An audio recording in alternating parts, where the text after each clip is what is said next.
Good, happy Tuesday morning, January 18, 2022.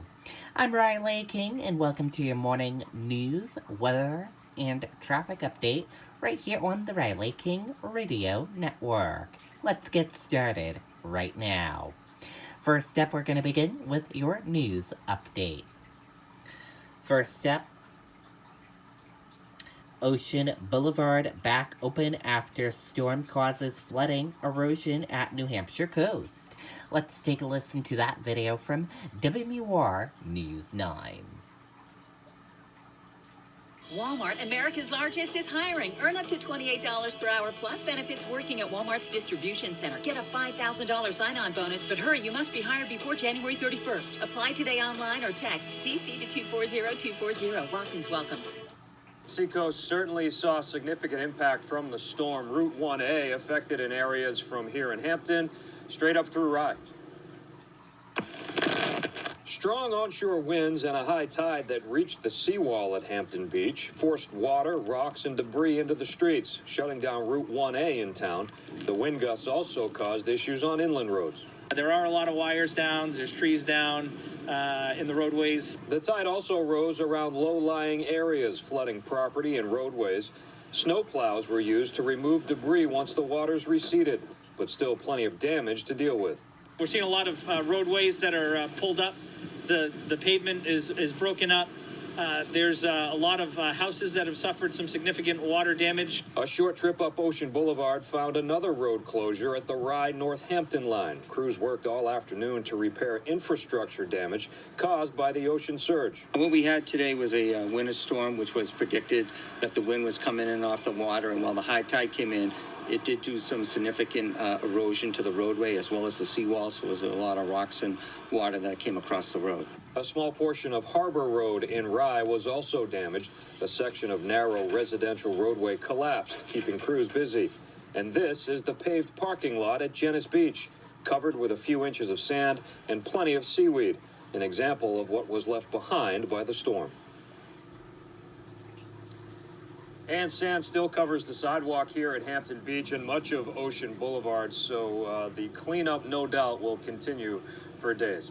Live in Hampton, Jason King, WMUR News. Okay, and there you go on that video and that report. Road conditions improve after storm brings heavy, wet snow and icy mix to New Hampshire. Let's take a listen to that video from WMUR News 9. Walmart, America's largest, is hiring. Earn up to $28 per hour plus benefits working at Walmart's distribution center. Get a $5,000 sign-on bonus, but hurry, you must be hired before January 31st. Apply today online or text DC to 240240. Walk-ins welcome. We were at Waterville Valley skiing this morning. We braved the trip up there this morning. It was a fun white knuckle ride. Was it? Yeah. It was, snowing pretty hard. Ski resorts rejoicing over the jackpot of fresh snow, but wind complicated a perfect day for holiday revelers. Loon, Bretton Woods, and Cannon closed early. So did Waterville Valley, according to their official Twitter accounts. How were conditions on the mountain, though? They were fantastic until the power went out, and then the mountain got shut down. News 9 set out to find the rain-snow line Monday morning. New Hampton marked the conversion to sleet and snow. Heavy stuff really didn't start coming down until about 7. Between 7 and 10, it was quite nasty out here in New Hampton and Meredith. It's hard to keep up, and we're just doing the best we can. This storm asked a lot of tires and windshield wipers. 93 shifted from wet pavement to problematic ponding in some spots. And when trucks passed us, visibility was lost under a wave of water. We were able to go 70 miles an hour until we saw the temperature start dropping. Dropped about 10 degrees within about 15 minutes. And then once we hit to 32, everything just started slowing down and it became pretty dangerous. John is headed to the Woodstock Inn for a quick getaway. And then Next week I go to Florida, so forget about this stuff. I'm done with it. So if you're lucky to have tomorrow off or are able to finagle tomorrow off, conditions on the slopes should be prime. In fact, boss, I think I've got a bit of a cold coming on. We're live along 93. Amy Cavino, WMUR News 9. Okay, there you go on that video and that report. New Hampshire law enforcement leaders discuss reform efforts as state honors Martin Luther King Jr. Let's take a listen to that video from WMUR News 9.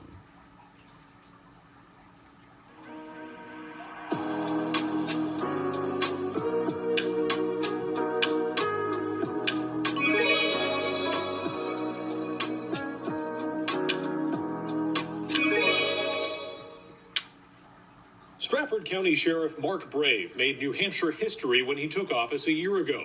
He says it wouldn't have been possible without Dr. Martin Luther King Jr. and the civil rights movement. This would never happen if Dr. King didn't do some of the things he did. Progress is hard, it's new, but obviously from Dr. King's days, it works. I mean, we wouldn't be where we are today as African Americans, as minorities just in this country, without people like him. Sheriff Brave says he's prioritized community outreach and issues like mental health in his first year. But when it comes to the bigger picture of law enforcement reform and racial justice, he knows it's a gradual process. Nationally, obviously, it's not happening fast enough because you turn the TV on any day and you see these things continue. The narrative continues, right? So all we can do is worry about what we can do here in New Hampshire, and hopefully the national level reaches out to us here, and then we can tell them what we're doing right here in New Hampshire. At the State House in Concord, legislation is coming forward to create a revamped statewide police oversight body to handle complaints of misconduct with more transparency. While lawmakers still have to hammer out the details, Assistant Commissioner of Safety Eddie Edwards says the end result should be greater public accountability. In working with the legislature, I'm very confident that that's going to happen. For Edwards, who is playing a key role in reform efforts at the state level, the legacy of Dr. King hits close to home. Growing up in Georgia, his church was right there in the city of Atlanta. And so when I reflect on Dr. Martin Luther King's work, one of the things I think about is one of his famous quotes is, "It's always right. The time is always right to do the right thing." In Concord, Adam Sexton, WMUR News 9. Okay, there you go on that video and that report.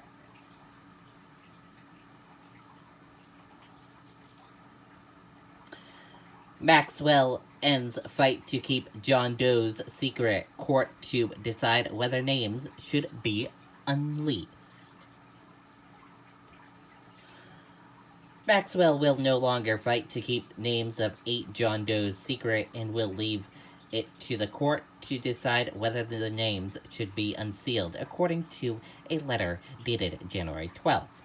The documents are part of a 2015 defamation lawsuit against Maxwell, brought by Virginia, who claimed Jeffrey Epstein sexually abused her while she was a minor, and that Maxwell abided in the abuse.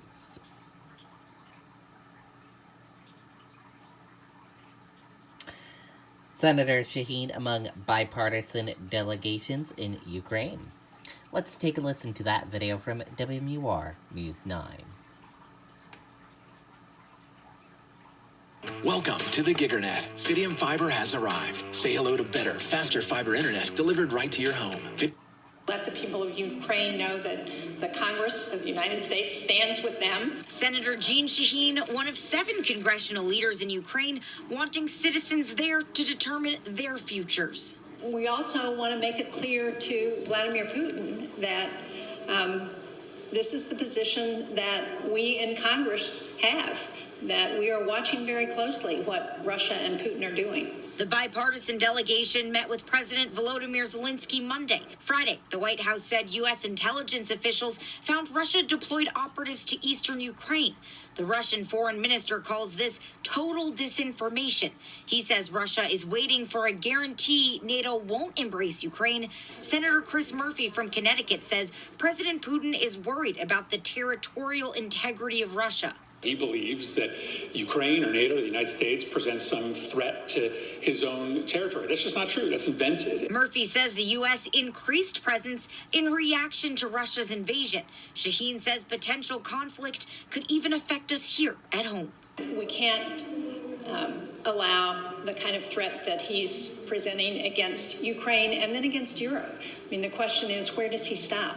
if he can come into Ukraine, what threat is he to the United States? What threat is he to American interests in Europe and anywhere around the world?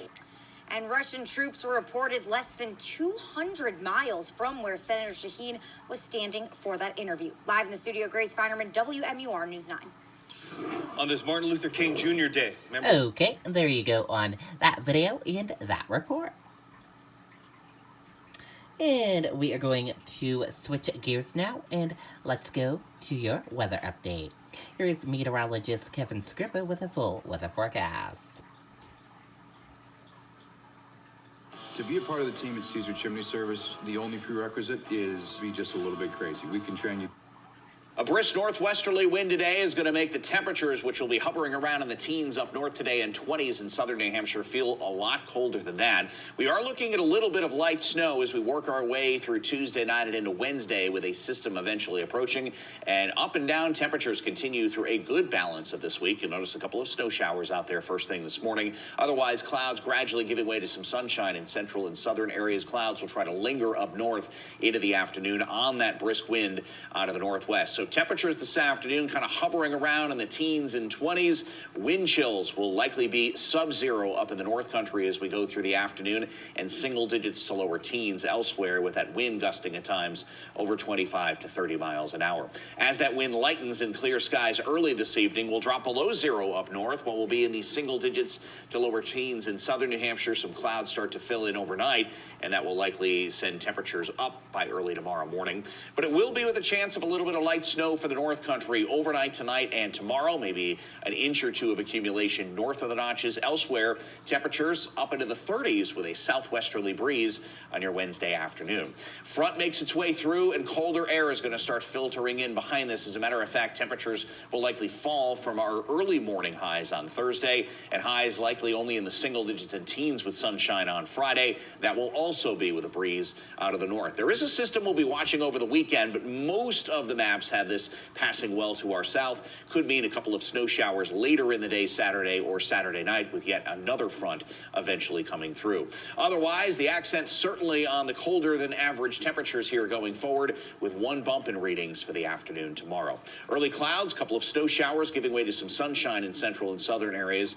Wind chills certainly a factor through the day, with temperatures only in the teens and 20s this afternoon. There's a look at your overnight lows tonight. Single digits above and below zero for most, with a much lighter wind. Clouds will start to increase by morning. Some light snow in the North Country tomorrow. Temperatures in the 30s in southern New Hampshire. Another dip in temperature for late week. It will be with falling temperatures Thursday and a cold day with a breeze on Friday. A couple of snow showers possible late Saturday.